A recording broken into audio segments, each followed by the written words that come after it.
Assalamualaikum warahmatullahi wabarakatuh. Bapak, Ibu dosen, perkenalkanlah saya menyampaikan hasil pemikiran saya mengenai penyusunan RPS pada kurikulum Outcome Based Education atau disebut OBE. Seperti kita ketahui bersama, penyusunan RPS atau rencana pembelajaran semester pada kurikulum OBE ini harus teliti, jeli, karena kita harus bisa melaksanakan asesmen pada beberapa aspek sampai dihasilkan capaian pembelajaran. Nah, kita sering kebingungan ya dalam menyusun RPS ini, sehingga saya memikirkan cara untuk memudahkan penyusunan RPS ini. Konsep saya mengenai penyusunan RPS ini saya namakan dengan kerangka RPS. Dan ini merupakan video bagian pertama untuk kerangka RPS ini yang berisi tentang cara menyusun kerangka RPS mulai dari penentuan CPL atau capaian pembelajaran lulusan, kemudian CPMK, capaian pembelajaran mata kuliah, relasi antara CPMK dan CPL, kemudian pokok bahasan dan penilaiannya, serta rencana asesmen CPMK sampai asesmen CPL. Baik, apa sih masalahnya dengan penyusunan RPS pada kurikulum OBE ini? Nah, seperti kita ketahui bersama, setiap mata kuliah itu harus ada rencana pembelajaran semester atau RPS agar jelas target capaian pembelajaran lulusan atau CPL dan capaian pembelajaran mata kuliah atau CPMK hingga sampai ke penilaian atau asesmen dari CPL dan CPMK tersebut. Jadi, setiap mahasiswa yang menempuh suatu mata kuliah nanti akan ada nilai mata kuliahnya, kemudian nilai CPMK-nya, dan nilai CPL-nya. Ini masih basic ya, nanti untuk bagian berikutnya ada tambahan lagi ini nilai-nilai ini nanti. Kemudian, kita ketahui bersama untuk dosen-dosen yang sudah senior ya, itu kita sudah sangat terbiasa melakukan penilaian itu sampai keluar nilai akhir. Itu yang kita lakukan adalah memberi nilai akhir saja, yaitu dengan cara menghitung melalui satu formula ya. Misalnya ini contoh saja, nilai akhir sama dengan A kali PR, A ini bobot PR-nya, kemudian B kali tugas kelompok, B ini bobot tugas kelompok, C kali UTS, C ini bobot untuk UTS, dan D kali UAS. D ini bobot dari UAS. Nah, dijumlah, kemudian keluarlah nilai akhir, kemudian dikonversikan menjadi nilai hulu. Ini yang selama ini biasa kita lakukan, ya. Nah, ini gambarannya. Nah, ini ya, ini contohnya. Kita mengeluarkan selama ini ya, mengeluarkan daftar nilai ini yang penilaiannya terdiri dari PR, tugas kelompok, UTS, UAS dengan bobot-bobot yang sudah ditentukan. Nah, ini setiap mahasiswa ada nilainya, kemudian keluar nilai angka dan nilai akhirnya. Nah, untuk kurikulum OBE, cara seperti ini sudah tidak dilakukan lagi, ya, karena nantinya harus ada capaian pembelajaran. Nah, bagaimana untuk kurikulum OBE ini? Pada kurikulum OBE, penilaian asesmen CPMK itu dihitung dari komponen-komponen penilaian tadi ya, PR, tugas kelompok, UTS, UAS, dan lain sebagainya, yang kalau tidak direncanakan dengan baik, ini akan menyulitkan atau merepotkan perhitungan CPMK-nya. Ini sudah kita rasakan bersama ya selama ini ya, bahwa di akhir perkuliahan ini merupakan suatu yang merepotkan ya, karena kita tidak mempunyai rencana yang baik di dalam melakukan asesmen, baik itu CPMK nanti sampai CPL. Harusnya ya, untuk kurikulum OBE ini harusnya seperti ini. Nah, ini dia.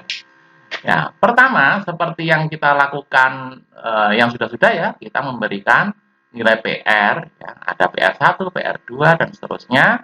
Kemudian ada nilai UTS, ada nilai UAS. Ini contoh saja ya. Nah, kemudian dari nilai-nilai komponen penilaian ini, nah, nanti akan keluar nilai CPMK-nya seperti ini. Nah, baik nanti dihitung dari komponen penilaian maupun dihitung dari CPMK, itu nilainya nggak berubah, nilai akhir. Nah, dari CPMK nanti akan keluar asesmen untuk capaian pembelajaran lulusan, ya, seperti yang kita rencanakan di awal. Pada suatu mata kuliah itu ada berapa CPL, nanti setiap CPL juga akan keluar nilainya. Nah, jadi tidak cukup hanya satu nilai ini saja, ya, dari PR, dari UTS, UAS, enggak. Jadi nanti asesmennya itu harus lengkap, ya, seperti ini. Seperti inilah yang diinginkan pada kurikulum OBE. Ya, ya, baik. Nah, kemudian ada permasalahan penilaian atau asesmen CPL itu dihitung dari nilai-nilai CPMK dengan memperhatikan relasi antara CPL dan CPMK serta pembobotan antara CPL dan CPMK yang logis. Coba kita perhatikan, ada contoh seperti ini ya. Nah, ini dia. Kita mungkin pernah ya mengamati begitu pada awal-awal rencana pembuatan RPS begitu, sudah ditentukan ini, ada mata kuliah, misalkan ini ada A, B, C, D gitu ya, sudah ditentukan di awal bahwa CPLA itu nanti 25%, CPLB 10%, CPLE 25% untuk mata kuliah A. Mata kuliah B ada penentuan CPL yang agak lain dengan bobot yang sudah ditentukan dulu, dan seterusnya. Nah, pertanyaannya, dari manakah muncul angka-angka pembobotan ini? Ini mestinya kan suatu angka yang tidak simsalabim ya. Ini suatu angka yang bermakna ini. Kalau tidak kita rencanakan, nanti akan kerepotan nanti pada saat kita asesmen mulai dari CPMK sampai CPL nanti. Angka ini harus ada alasannya, dasarnya. Ya. Nah, ini yang agak membingungkan ya mungkin ya bagi kita. Dari permasalahan tersebut, maka saya berusaha memikirkan bagaimana caranya agar penyusunan RPS itu mudah ya, cukup mudah. Nah, ini dia. Kita lihat apa yang ada di RPS. Seperti kita ketahui bersama, RPS itu ada CPL ya, yang terkait dengan mata kuliah tersebut, kemudian ada CPMK-nya yang kita tentukan, ya. Kemudian ada hubungan antara CPMK dan CPL beserta bobot-bobotnya. Kemudian juga pokok-pokok bahasan terkait dengan CPMK. Jadi pokok bahasan ini dikaitkan dengan CPMK, apa yang akan disampaikan nanti dalam perkuliahan, beserta penilaiannya, bagaimana penilaian pokok bahasan tersebut. Kemudian, nah ini dia, ada asesmen CPMK dan ada asesmen CPL. Ini kalau tidak kita rencanakan dengan baik, maka akan menimbulkan masalah nanti pada saat kita memberikan penilaian. Akan membingungkan. Oleh karena itu, saya membuat konsep yang saya namakan dengan kerangka RPS, supaya kita bisa menyusun RPS ini dengan baik dan reasonable.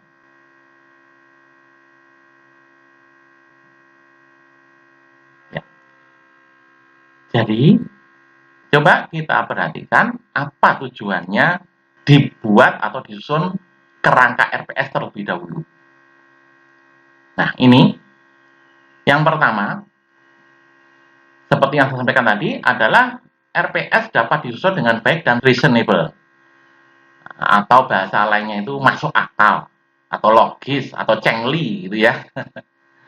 Ya, jadi semuanya itu ada dasarnya, ya, dari awal sampai akhir. Kemudian yang kedua, tujuannya adalah untuk penyusunan RPS menjadi lebih mudah. Jadi nanti dengan tidak ujuk-ujuk kita menyusun RPS terus dengan kalimat yang panjang, tapi kita kebingungan di tengah-tengah, gitu ya. Jadi dibuat kerangkanya dulu.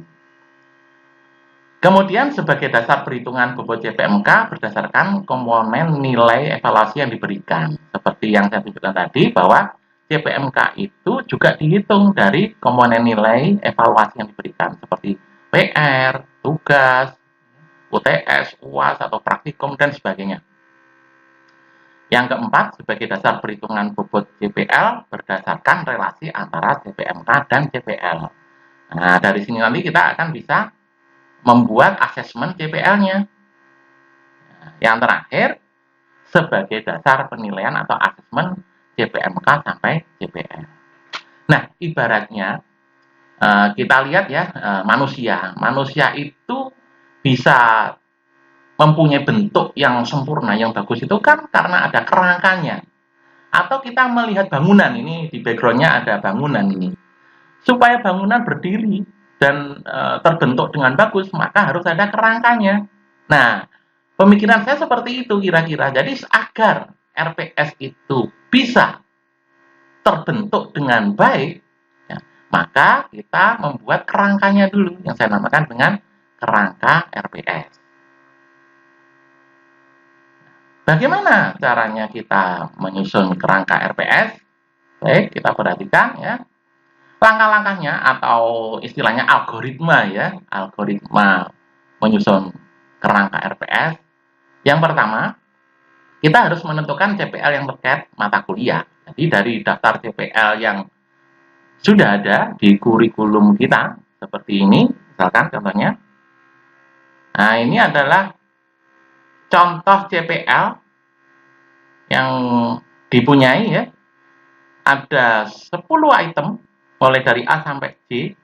Dari 10 CPL ini, kita memilih ya, mana kira-kira yang sesuai dengan mata kuliah yang kita ajarkan. Nah, ini. Itu ya, itu tadi langkah pertama. Kemudian, langkah kedua, kita harus menentukan CPMK yang diharapkan termasuk level taksonominya, level kompetensi. Mungkin kita bisa melihat daftar ini ada kata kerjanya ya. Bisa melihat banyak sekali di internet ya, referensi tentang taksonomi seperti ini. Nah, ini untuk yang ranah kognitif ada 6 level taksonomi ya, yang kognitif, mulai dari mengingat sampai menciptakan. Nah, ini kata kerjanya banyak sekali ya. Jadi ini di bawah level C1, kognitif 1. Nah, ini bisa kita menggunakan kata kerja ini. Kemudian level 2 memahami ini dan seterusnya ya. Banyak sekali. Kemudian ada ranah afektif. Nah, kita bisa menggunakan salah satu kata kerja sesuai dengan levelnya ini. Kemudian ada ranah psikomotor. Ini kita bisa memilih salah satu dari kata kerja yang sesuai untuk menyusun CPMK. Berikutnya, kita harus menentukan relasi atau hubungan antara CPMK dan CPL. Maksudnya, CPMK yang sudah kita rencanakan tadi itu termasuk atau terkait dengan CPL yang mana? Ya, yang sudah kita pilih tadi. Yang langkah keempat, kemudian kita membuat pokok-pokok bahasan beserta komponen penilaiannya. Nah, ini juga harus dikaitkan dengan CPMK yang sudah kita buat. Untuk pokok bahasan ini masuk atau terkait dengan CPMK yang mana? Nah, langkah kelima, menentukan bobot penilaian dari tiap-tiap komponen penilaian sehingga menghasilkan bobot CPMK. Ini agak mirip dengan pola lama yang sudah pernah kita lakukan ya, agak mirip. Dan yang terakhir adalah menentukan bobot CPL berdasarkan relasi antara CPL dengan CPMK tadi. Nah, seperti itulah langkah-langkah atau algoritma dari konsep saya tentang kerangka RPS. Nah, yang langkah-langkah 1 sampai 6 ini sebenarnya adalah basic ya, basic dari kerangka RPS yang saya sampaikan dalam video bagian pertama. Masih ada lanjutannya nanti langkah ke-7, ya, yaitu kalau dilanjutkan nanti juga harus menghasilkan indikator kinerja CPL atau IKCPL. Ini akan saya sampaikan pada video bagian kedua. Masih ada satu lagi langkah ke-8, terakhir ya ini.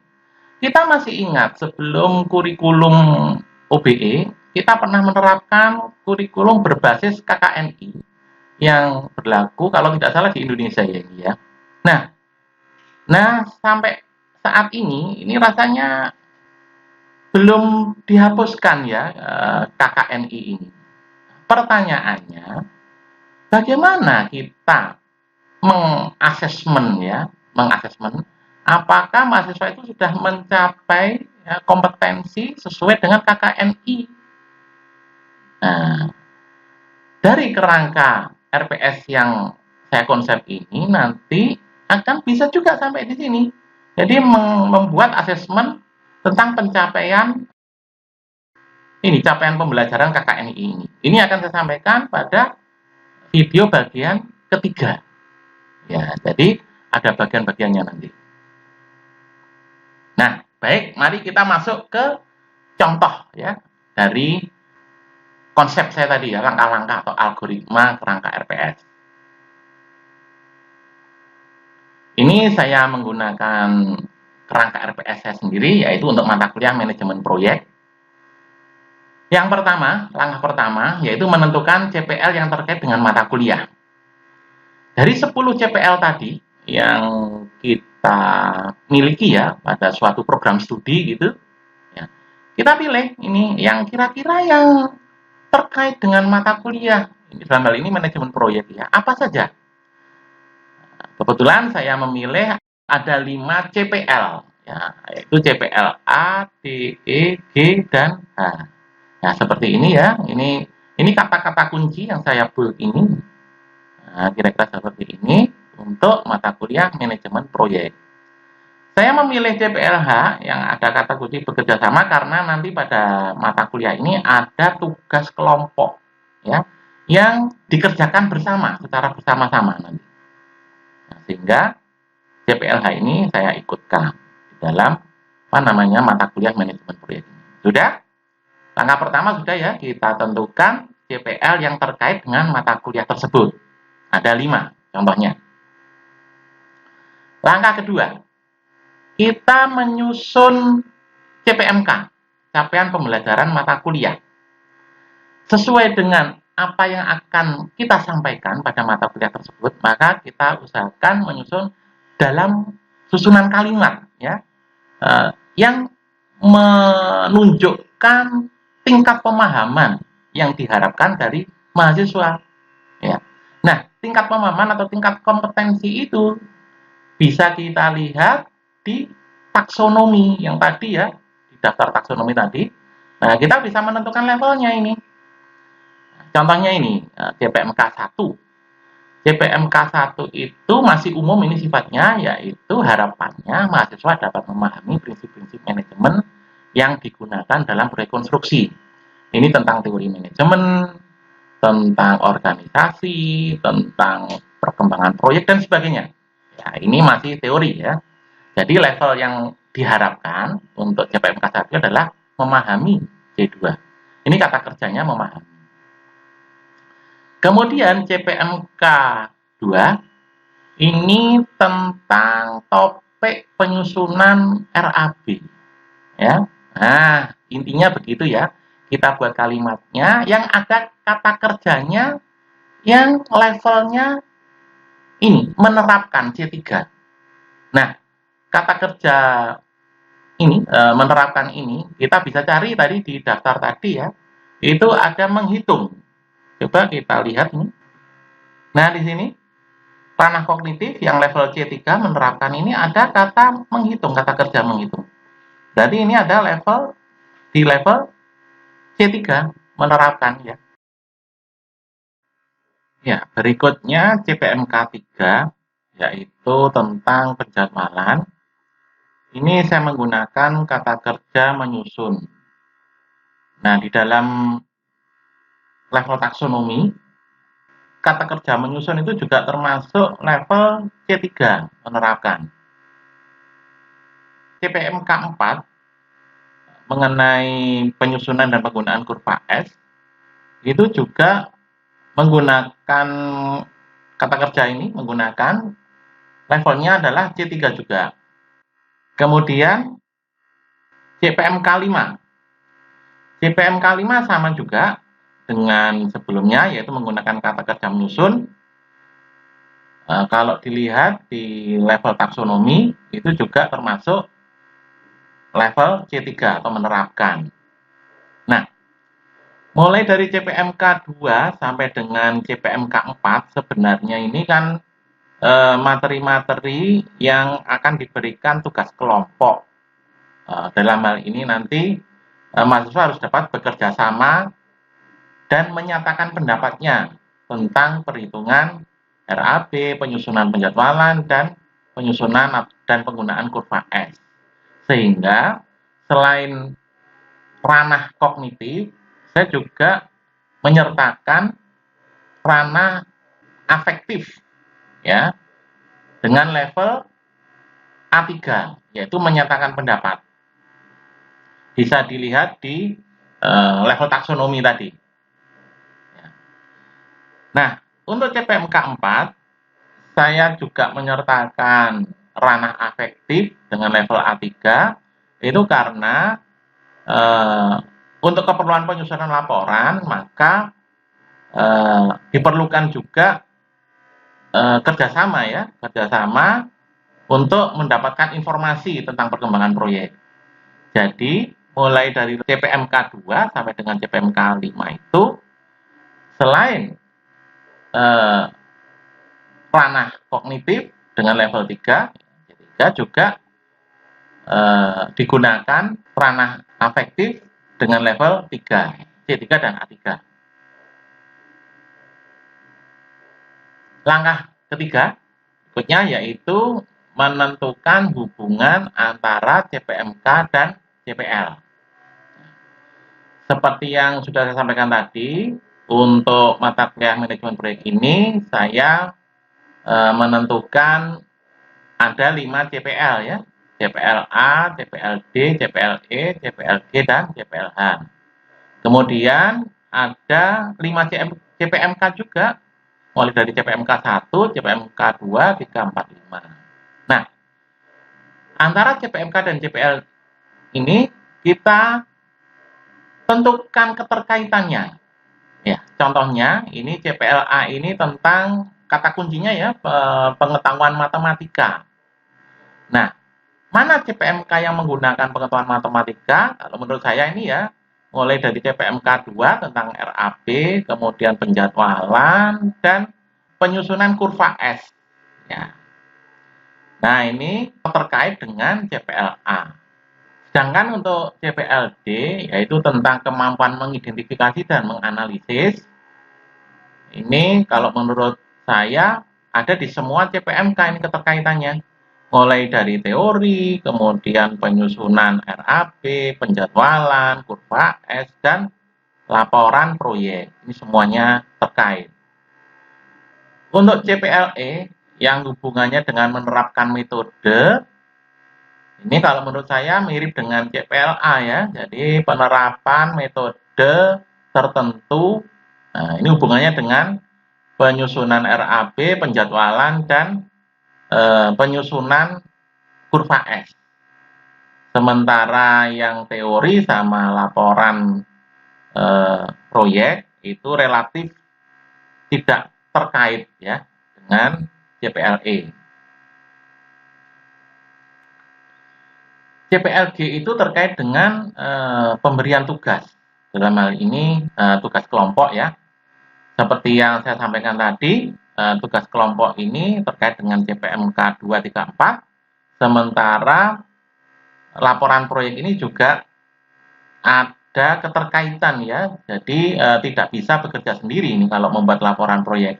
Jadi saya masukkan ini terkait ya, antara CPMK 5 dan CPLG. Kemudian yang CPLH ini adalah hubungannya dengan bekerja sama. Nah, bekerja sama itu terkait dengan pembuatan penyusunan RAB, kemudian penjadwalan, kemudian juga laporan proyek. Jadi, seperti inilah hubungan antara CPMK dan JPL, di mana ada keterkaitan antara JPL dan CPMK, maka kita beri tanda centang. Langkah berikutnya, langkah keempat, kita menentukan komponen penilaian pada sub JPMK atau kalau istilah saya pokok bahasan ya. Jadi seperti biasa, kita rencanakan pokok-pokok bahasan yang akan disampaikan pada minggu kesekian gitu ya. Seperti contohnya ini, kemudian kita tentukan keterkaitan dengan JPMK-nya dan instrumen penilaiannya. Nah, di sini mulai minggu 1 sampai minggu ke-6 ini masih tentang prinsip-prinsip manajemen ya. Jadi ini terkait dengan JPMK 1. Ini penilaiannya hanya di UTS saja. Kemudian mulai minggu ke-7 ini penyusunan AHSP, sebenarnya ini 2 minggu ya, 7 dan minggu ke-7 dan minggu ke-9. Minggu ke-8 ini ada UTS. Jadi ini dilanjutkan ya minggu ke-7 dan minggu ke-9. Ini hubungannya dengan CPMK 2 penyusunan RAB. Nah, untuk penyusunan RAB ini saya memberikan penilaian melalui PR1 dan tugas kelompok. Nah, kemudian minggu ke-8 ini ada UTS yang isinya terkait dengan CPMK 1 ya, tulis. Kemudian minggu ke-10 sampai 12 itu tentang penjadwalan. Nah, penjadwalan ini terkait dengan CPMK 3. Ya.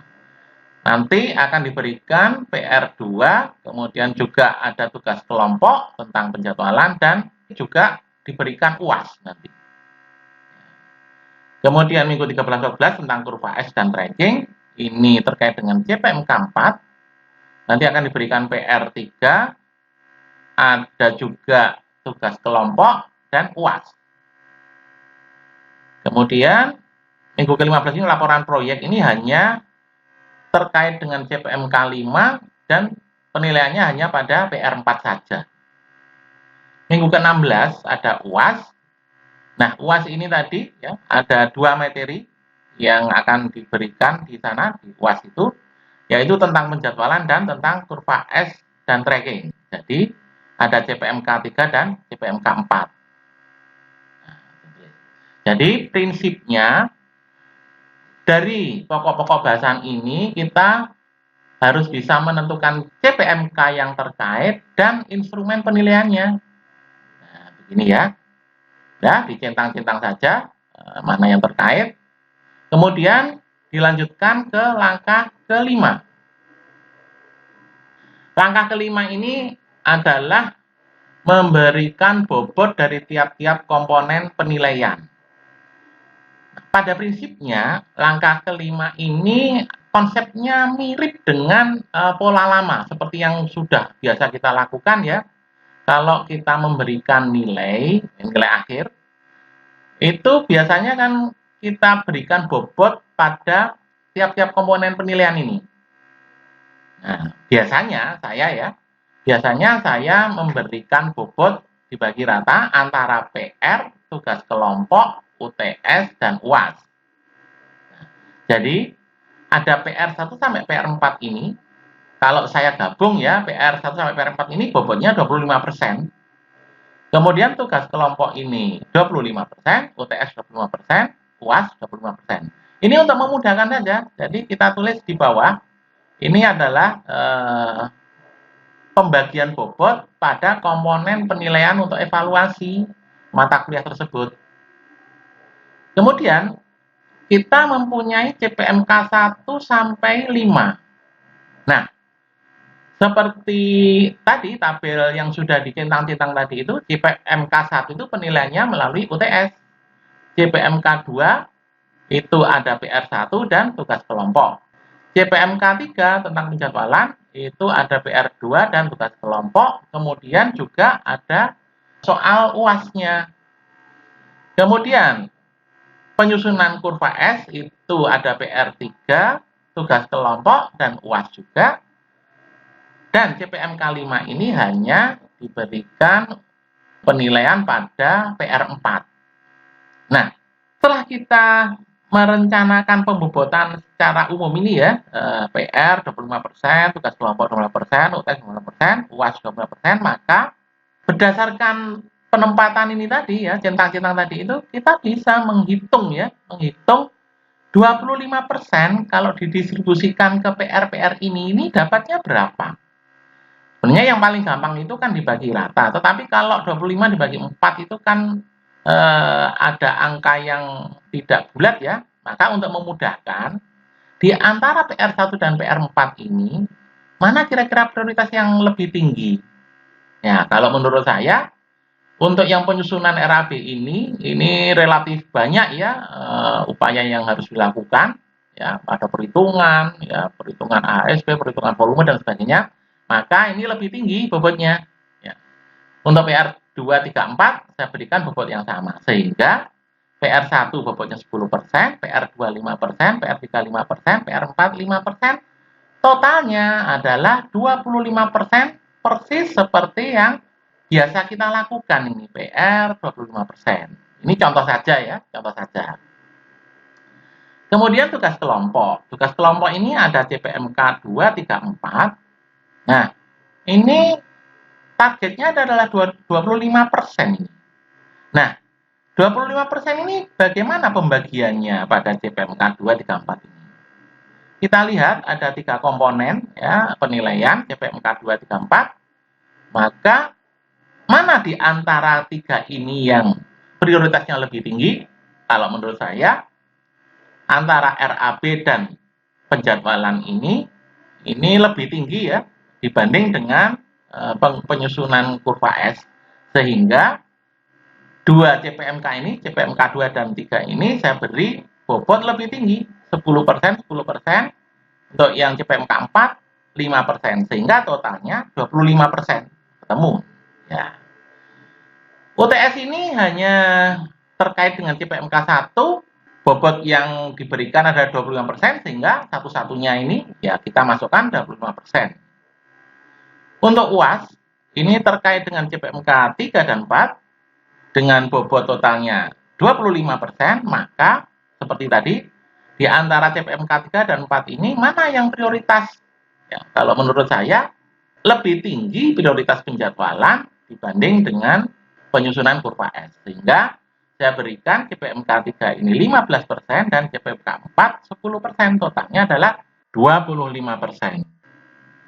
Oke, sudah sesuai dengan pembobotan yang kita inginkan, maka untuk setiap baris CPMK ini kita bisa menghitung ini ya bobot CPMK-nya. CPMK 1 25%, CPMK 2 10 tambah 10 20%, CPMK 3 ini 30%, 5 10 15, CPMK 4 20%, dan CPMK 5 5%. Nah, angka ini kita pegang, ini sudah dapat bobot CPMK, ini kita pegang untuk ke langkah berikutnya, langkah 6, menentukan bobot CPL.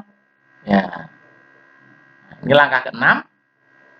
Awalnya kita tadi kan sudah membuat keterkaitan antara CPL dan CPMK dengan diberi tanda centang ya, beri tanda centang. Nah, seperti ini kira-kira. Nah, tadi di langkah ke-5 kita sudah dapat bobot CPMK-nya.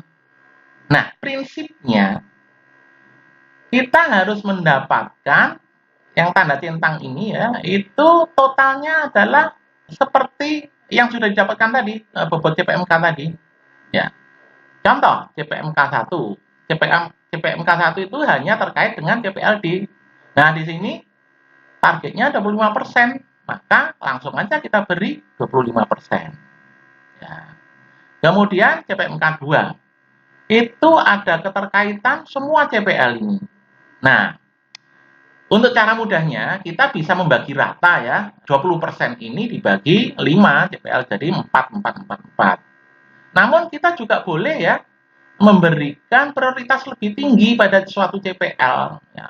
Nah, menurut saya, CPLA ini, pengetahuan matematis ini paling tinggi ini pengaruhnya ya pada CPMK 2 untuk penyusunan RAB, kemudian diikuti dengan CPLG, kemudian CPLH, baru CPLD dan E. Jadi urutannya itu yang prioritas yang tinggi itu adalah A, G, H, D, dan E. Ya, ini kalau kita memberikan prioritas ranking ya, ranking. Sehingga dengan susunan seperti itu kita membuat bobot ya 6, 3, 2, 5, 4 yang totalnya itu harus sama dengan bobot CPMK yang sudah didapatkan sebelumnya tadi. Nah, 20% ini. Oke. CPMK 3 juga demikian ya. Ada keterkaitan antara CPLA sampai H. Ya. Nah, ini kita buat rata-rata juga bisa. Kita buat ranking itu juga bisa ya. Jadi menurut saya antara CPLA dan E ini menduduki ranking yang paling tinggi ya keterkaitannya. Ini saya beri 7%, kemudian ranking di bawahnya adalah D dan G 6%, dan CPLH itu yang paling rendah 4%. Ya.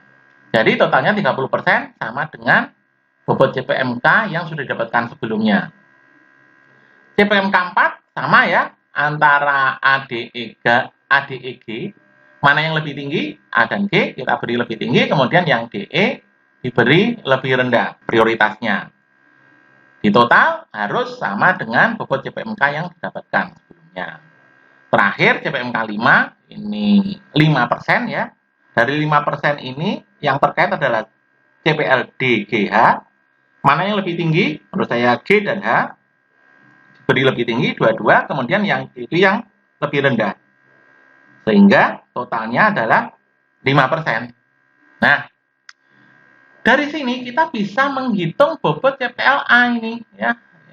Dalam satu kolom ini dijumlah ketemu 19%, CPLD ketemu 39%, CPLE ketemu 13%, CPLG ketemu 19%, dan CPLH ketemu 10%. Totalnya 100%, baik itu bobot CPMK maupun bobot CPL. Nah, jadi dengan cara ini maka kita mempunyai dasar kuat bahwa suatu CPL itu pengaruhnya terhadap mata kuliah itu berapa persen. Nah, dari penilaian pada saat evaluasi, kemudian ketemu CPMK, kemudian dari CPMK ini didistribusikan keterkaitannya dengan CPL. Nah, bisa dibuat rata-rata, bisa juga dibuat prioritas mana yang lebih tinggi dengan diberi angka yang lebih tinggi. Dengan ketentuan bobot CPMK-nya itu harus sama dengan bobot CPMK yang sudah didapatkan sebelumnya. Nah, demikian. Maka ini lebih jelas lagi ya. Kenapa kok CPLA itu 19%, kenapa D 39% dan seterusnya. Kerangka RPS ini sudah saya buat dalam format Excel ya, seperti yang saya tunjukkan di sini ya. Nah, mulai dari langkah pertama kita menentukan CPL. Nih. Kemudian langkah kedua kita menentukan CPMK-nya, termasuk level taksonominya. Nah, kemudian langkah ketiga menentukan hubungan antara CPMK dan CPL seperti tadi.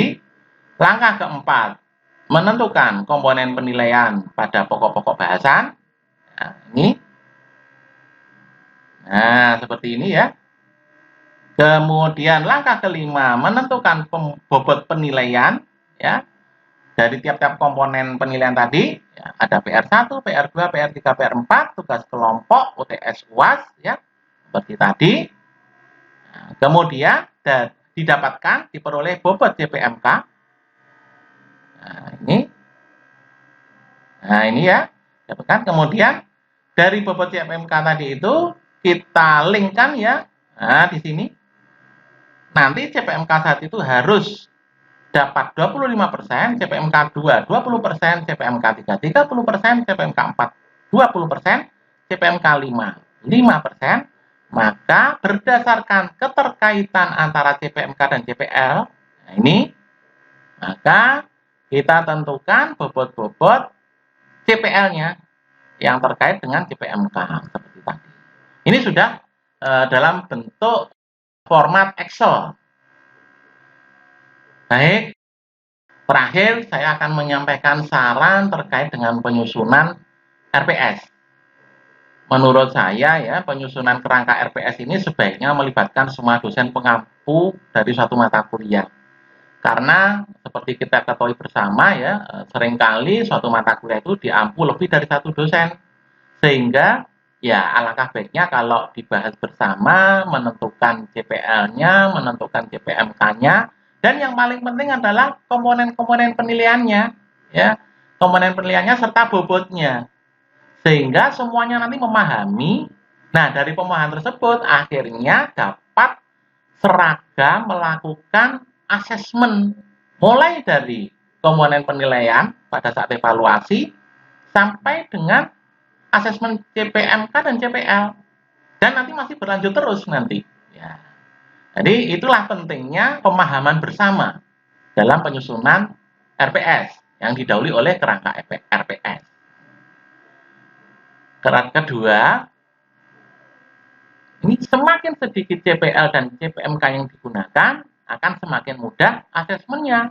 Ya, tadi saya memang memberikan contoh untuk suatu mata kuliah itu ada 5 CPL, ada 5 CPMK yang relatif ini cukup rumit ya, cukup harus jeli melakukan asesmennya, tapi tidak masalah. Dengan adanya kerangka RPS tersebut, semuanya menjadi jelas. Semakin sedikit CPL dan CPMK yang digunakan nanti, maka kita akan semakin mudah melakukan asesmen. Nah, kira-kira seperti itu. Yang ketiga, nah ini juga perlu diperhatikan, ya. Sebaiknya setiap komponen penilaian itu dikaitkan dengan satu CPMK saja agar mudah penilaiannya. Contoh, tadi PR1 itu untuk menilai CPMK 2 RAB. Itu saja. PR2 digunakan untuk menilai penjadwalan, itu saja. Ya, CPMK 3. Jadi itu yang paling mudah. Kalaupun ada komponen penilaian yang digunakan untuk memberikan penilaian lebih dari satu CPMK, ya, itu kalau menurut saya lebih baik tidak terlalu banyak ya, cukup 1 atau 2 saja. Contohnya tugas kelompok tadi, ya, tugas kelompok itu digunakan untuk memberikan penilaian pada CPMK 2, 3, 4. Nah, artinya apa? Kita sekarang tidak boleh lagi memberikan seperti tadi ya, tugas kelompok itu nilainya 90, nilainya 80. Itu nanti akan ada pertanyaan, yang 80 itu yang untuk CPMK 1 berapa, CPMK 2 berapa, CPMK 3 berapa, dan seterusnya. Ya. Jadi harusnya kalau ada komponen penilaian yang lebih dari satu CPMK kaitannya, maka setiap CPMK ini juga dinilai.